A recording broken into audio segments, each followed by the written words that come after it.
السلام علیکم ورحمۃ اللہ وبرکاتہ۔ بسم اللہ الرحمن الرحیم۔ سب سے پہلے تو ہم آپ کو اپنا تعارف کرواتے ہیں۔ ہم بیڑ شہر سے تعلق رکھتے ہیں اور عہدے سے معلمہ ہیں۔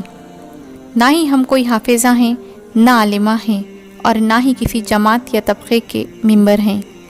اپنے فرائض انجام دیتے ہوئے سماج کی جن باتوں پر، جن واقعات پر نظر گئی، بس انہی کے تحت کچھ کہنے کا حوصلہ جٹا پائے ہیں، اور وہ بھی اس لیے کہ ایک مقدس پیشے سے وابستہ ہیں اور میرے نبی بھی معلم کہلائے گئے ہیں۔ امید ہے ہماری باتوں کو سن کر ہمارا تعاون کریں گے۔ تو سامعین، کوشش ہوگی کہ مختصر وقت میں اپنی بات کو رکھ سکیں۔ زیادہ اور وقت ضائع نہ کرتے ہوئے اصل مدعے کی طرف آتے ہیں کہ دیکھیے آج کل سماج میں، معاشرے میں کیا حالات چل رہے ہیں۔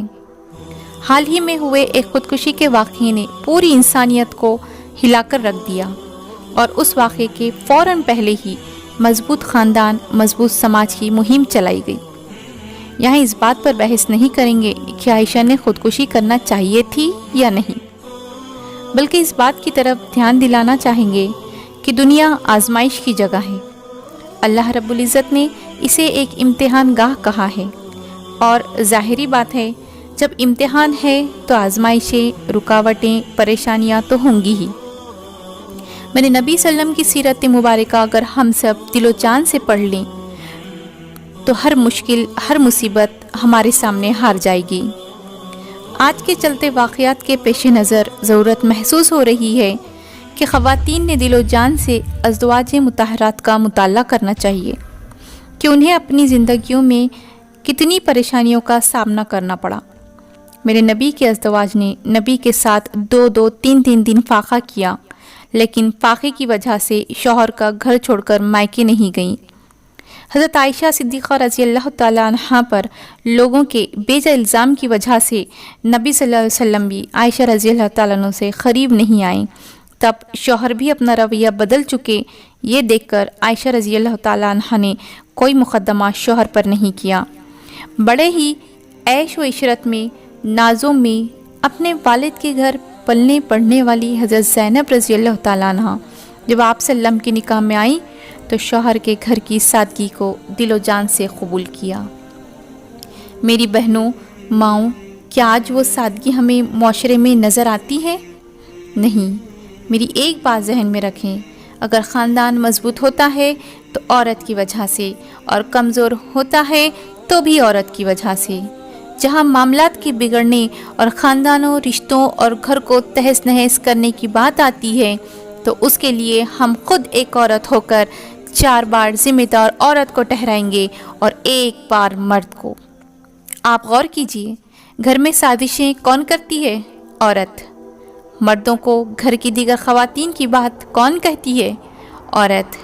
مرد تو دن بھر اپنے کام سے باہر ہی ہوتا ہے، آنے پر گھر کے حالات سے عورت ہی واقف کرواتی ہے۔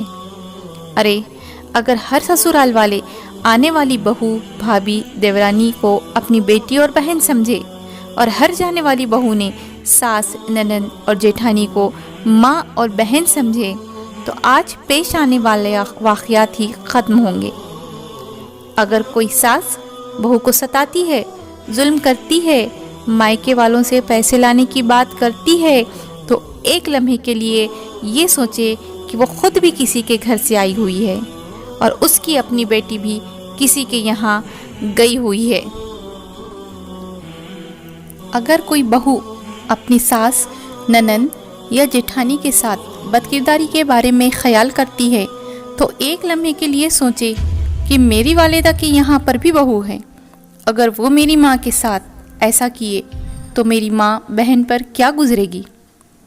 اس بیچ شوہر نے بیوی اور گھر کے دیگر افراد کے ساتھ انصاف کا معاملہ کرنا چاہیے، کیونکہ یہ بات یاد رکھیں کہ اگر ماں آپ کو اس دنیا میں لاتی ہے تو بیوی بھی اپنی دنیا چھوڑ کر آپ کے پاس آتی ہے۔